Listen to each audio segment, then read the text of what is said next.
যারা দেশ থেকে প্রবাসে আসতে চাচ্ছেন তাদেরকে বলতেছি যে আমরা আসলে যখন বেকার হয়ে পড়ি তখন আমাদের একটাই মাধ্যম খোলা থাকে, সেটা বিদেশ। তো আপনি বিদেশে আসতে যেয়ে আপনাকে কি করতে হয়? পাসপোর্ট বানাইতে হয়। পাসপোর্ট বানানোর পরে আপনাকে পদে পদে হয়রানির শিকার হতে হয়। সেটা কি? আপনাকে বানাইতে হয় ক্লিয়ারেন্সি, আপনাকে বানাইতে হয় করোনা সার্টিফিকেট। যাই হোক, এগুলো এখন চলে গেছে। আমি আসলে মূল পর্বে যেতে চাই। যারা আসলে বিদেশে আসতে চাচ্ছেন তাদের জন্য, যারা টাকা জমা দিচ্ছেন বিদেশে আসবেন খুব নিকটেই, তাদেরকে বলছি আপনাদেরকে দালাল কি করবে? আপনাদেরকে বলবে যে মেডিকেলের জন্য 10,000 টাকা, 2,000 টাকা শুধু অনলাইনে অ্যাপ্লাই করার জন্য। আপনি যখন দালালের কাছে যাবেন, তারা কম্পিউটার থেকে একটা অ্যাপ্লাই করবে, একটা সিম্পল আপনাকে দেখাইবে, কিন্তু সেখানে তারা বলবে 2,000 টাকা চার্জ। কিন্তু আসলেও মেডিকেলের জন্য আসলে চার্জ হচ্ছে অনলি 7,000 টাকা। সেখানে নেওয়া হয় 10 থেকে 12,000 টাকা। সেখান থেকে আপনার কাছ থেকে টাকা হাতিয়ে নিচ্ছে দালাল, দালাল চক্র। তারপরে কি করে? আপনি যখন আসবেন, আপনাকে টিকিট দেওয়া হবে, তখন বলবে, টিকিটটা হাতে দেওয়ার পরে বলবে যে আরো 5,000 টাকা লাগবে, আমরা লসে আছি, 5,000 টাকা না দিলে আপনার ফ্ল্যাট হবে না। দেখেন, আপনার কাছ থেকে কিন্তু ভিসা দিয়ে 4 থেকে 5 লাখ টাকা নিয়ে নিচ্ছে। একটা ভিসার দাম হয় 1 থেকে 1.5 লাখ টাকা, সেখানে 5 লাখ টাকা নিচ্ছে। 3 লাখ টাকা, 2.5 লাখ টাকা এরকম তারা লাভ খাচ্ছে অলরেডি। আবার তারপরেও আপনার সেই মেডিকেল থেকে 2,000 টাকা খাচ্ছে। আবার আপনি যখন টিকিটটা নিতে যাচ্ছেন, সেখানে 3 থেকে 4,000 টাকা খাচ্ছে।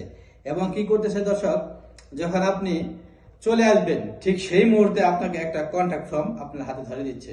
কন্ট্যাক্ট ফর্ম বলতে আপনি যে দেশে যে কোম্পানিতে যাচ্ছেন সেখানে আপনার সাথে একটা এগ্রিমেন্ট হয় যে আপনি কত ঘন্টা ডিউটি, কি কাজ এবং কত বেতন। সে একটা পেপার দিয়েও দর্শক সেখান থেকেও 3 থেকে 5,000 টাকা খাচ্ছে। তাহলে এই দালালরা দেখেন একদম লোভ সামলাতে পারে না। আপনার পকেটে যদি 10 টাকা থাকে সেটাও নেওয়ার জন্য তারা কতটা পাগল। তাই আমি বলবো, যারা আসলে নতুন করে বিদেশে আসতে চাচ্ছেন তারা অন্তত মেডিকেলের জন্য 7,000 থেকে উপরে 1 টাকাও দিবেন না, এবং টিকিটের সময় 1 টাকাও দিবেন না, এবং কন্ট্রাক্ট ফর্ম সাইন করার সময় দেখেন, কন্ট্রাক্ট ফর্ম কিন্তু এটার জন্য কোনো টাকা লাগে না। এটা জাস্ট একটা কোম্পানি, যদি সেটা লিগেল কোম্পানি হয় এটা কোম্পানি দেয়। আর যদি কোম্পানি না হয়, মানে যদি কোম্পানি লিগেল হয়, সেটা আপনি ওই কোম্পানি যাওয়ার পর আপনাকে আপনার সাথে এগ্রিমেন্ট করবে, ওই পেপারটা দিবে। আর কোম্পানি যদি লিগেল না হয়, সেটা আপনি বাংলাদেশে পাবেন। এটা দালালরা বানাইবো, বানিয়ে সেখান থেকে 3 থেকে 5,000 টাকা নিব। তাই বলছি, সেভাবে আপনারা কোনো টাকা দিবেন না। আর আপনারা যদি বিদেশে আসতে চান, অবশ্যই আপনারা যে ভিসার ফটোকপিটা সেটা আপনারা কনভার্ট করুন, থাকে ইংলিশে আপনি বাংলায় করুন। তারপরে দেখুন সেটা কি সাপ্লাই কোম্পানি। যদি সাপ্লাই কোম্পানি হয় তাহলে কিন্তু লেখা থাকবে কন্ট্রাক্টর কোম্পানি, ঠিক আছে, ঠিকাদারি কোম্পানি শাখা, এরকম লেখা থাকবে।